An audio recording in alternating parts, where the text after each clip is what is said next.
السلام علیکم ورحمۃ اللہ وبرکاتہ۔ الحمد للہ الذی یؤتی الحکمۃ من یشاء ومن یؤت الحکمۃ فقد اوتی خیرا کثیرا، والصلاة والسلام علی سید الانبیاء والمرسلین محمد وآلہ وصحبہ اجمعین، اما بعد۔ حاضرین و ناظرین، یہ درس نمبر 638 ہے۔ سورہ اعراف کی 2 آیتوں کی آج تشریح کی جائے گی،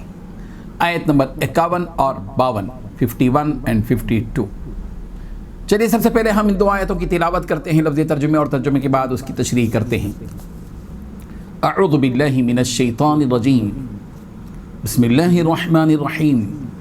الذین اتخذوا دینہم لہوا ولعبا وغرتهم الحیاة الدنیا فاليوم ننساهم كما نسوا لقاء يومهم هذا وما كانوا بآياتنا يجحدون ولقد جئناهم بكتاب فصلناه على علم هدى ورحمة لقوم يؤمنون، صدق اللہ العظیم۔ الذین، وہ لوگ جنہوں نے اتخذوا بنا لیا، دینہم اپنے دین کو، لہون تماشا، ولعباً اور کھیل، وغرتہم اور ان کو دھوکے میں ڈالے رکھا، الحیات الدنیا، دنیا کی زندگی نے، فالیوم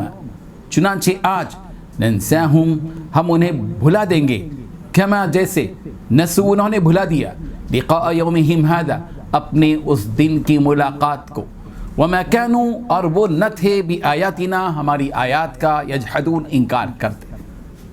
وَلَقَدْ اور البتہ تحقیق، جئناہم ہم ان کے پاس لائے، بکتاب ایسی کتاب، فصلناہ کہ ہم نے اس کو مفصل بیان کیا، علی علم علم کے ساتھ، ہدا وہ ہدایت ہے، ورحمہ اور رحمت ہے، لقوم ان لوگوں کے لیے، یؤمنون جو ایمان لاتے ہیں۔ ترجمہ یوں ہے، جنہوں نے اپنے دین کو تماشا اور کھیل بنا رکھا تھا اور دنیا کی زندگی نے ان کو دھوکے میں ڈال رکھا تھا،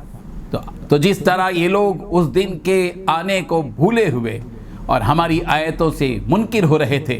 اسی طرح آج ہم بھی انہیں بھلا دیں گے،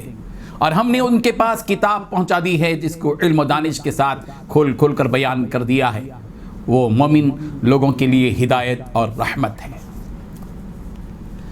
ان 2 آیتوں میں 6 باتیں بتائی گئی ہیں۔ پہلی بات، جنہوں نے اپنے دین کو کھیل تماشا بنا رکھا تھا۔ نمبر 2، اور جنہوں نے دنیاوی زندگی اور جن کو دنیاوی زندگی نے دھوکے میں ڈال رکھا تھا۔ نمبر 3، آج ہم بھی ان کو اسی طرح بھلا دیں گے جیسے وہ اس بات کو بھلائے ہوئے تھے کہ انہیں اس دن کا سامنا کرنا ہے۔ نمبر 4، جیسے وہ ہماری آیتوں کا کھلم کھلا انکار کیا کرتے تھے،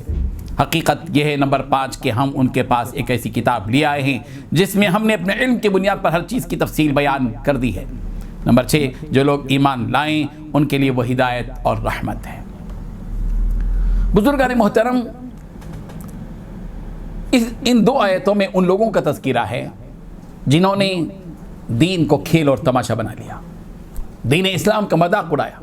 ان مشرکین کا تذکرہ ہے جنہوں نے نبی کریم حضرت محمد رسول اللہ صلی اللہ علیہ وسلم کے زمانے میں آپ علیہ الصلوۃ والتسلیم کو دیکھا، اللہ کی کتاب کو اترتے ہوئے دیکھا، سب کچھ دیکھنے کے باوجود انہوں نے اس دین اسلام کا مذاق اڑایا،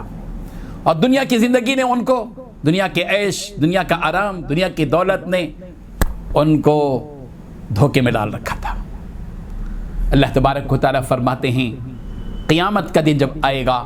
آج ہم ان مشرکین کو، ان مذاق کرنے والوں کو، ان ٹھٹا کرنے والوں کو، ان لوگوں کو جنہوں نے دین کو بھلا رکھا تھا اور جن لوگوں کو دنیاوی زندگی نے دھوکے میں ڈال رکھا تھا، آج قیامت کے دن ہم ان کو بھلا دیں گے،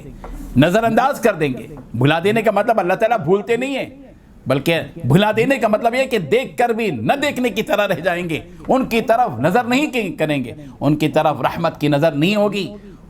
ان کی طرف دھیان نہیں دیا جائے گا، بھلا دیں گے انہیں جس طریقے سے انہوں نے اس قیامت کے دن سامنا کرنے کو بھلا دیا تھا۔ وہ قیامت کو بھول گئے، آج ہم ان کے ساتھ وہی رویہ اختیار کریں گے جنہوں نے قیامت کے ساتھ رویہ اختیار کیا تھا، قیامت کے دن کے ساتھ ہم ان کے ساتھ یہ رویہ اختیار کریں گے کہ آج ہم ان کو بھلا دیں گے۔ کیوں؟ اس لیے کہ ان کے پاس ایک ایسی کتاب آئی تھی، ہم نے ان کو کتاب دی تھی ایسی، اپنے علم کی بنیاد پر ہر چیز کی تفصیل اس کتاب کے اندر موجود تھی، جس کتاب میں حق تھا، جس کتاب میں باطل کی وضاحت تھی، جس میں حلال کیا ہے حرام کیا ہے بتایا گیا تھا، جس میں رب ذوالجلال کی معرفت تھی، جس میں مخلوقات خداوندی کی تفسیرات موجود تھیں، جس میں قیامت کا تذکرہ، آخرت کا تذکرہ، موت کا تذکرہ موجود تھا، جنت و دوزخ کے تذکرے موجود تھے، جزا اور سزا کی ساری باتیں ان کی نگاہوں کے سامنے موجود تھیں، مگر انہوں نے کھلواڑ کیا دین کے ساتھ، دین کا مذاق اڑایا۔ اگر یہ لوگ اس کتاب پر ایمان لے آتے تو ان کے لیے فائدہ ہوگا، اور جو لوگ ایمان لے آئے ظاہر بات ہے کہ ان کا نقشہ ہی پلٹ گیا، انقلاب آ گیا ان کی زندگی کے اندر۔ انہوں نے اس کتاب کو اپنی زندگی کے سامنے رکھ کر اس کے طرز اس کی نصیحتوں کے مطابق، اس کے دستور کے مطابق کام کیا، نتیجہ کیا ہوا؟ یہی کتاب ان کی ہدایت کا ذریعہ بن گئی، رحمت کا ذریعہ بن گئی۔ جو بھی ایمان لاتے ہیں اس کتاب پر ان کے لیے کتاب رحمت بھی ہے، ہدایت بھی ہے۔ اللہ تعالی ہم سب کو اس کتاب آفاقی کو، اس آسمانی کتاب کو ہدایت تسلیم کرتے ہوئے، رحمت تسلیم کرتے ہوئے، اس کی رہنمائی میں اپنی زندگی بسر کرنے کی توفیق عطا فرمائے۔ وآخر دعوانا ان الحمد للہ رب العالمین۔ اللہ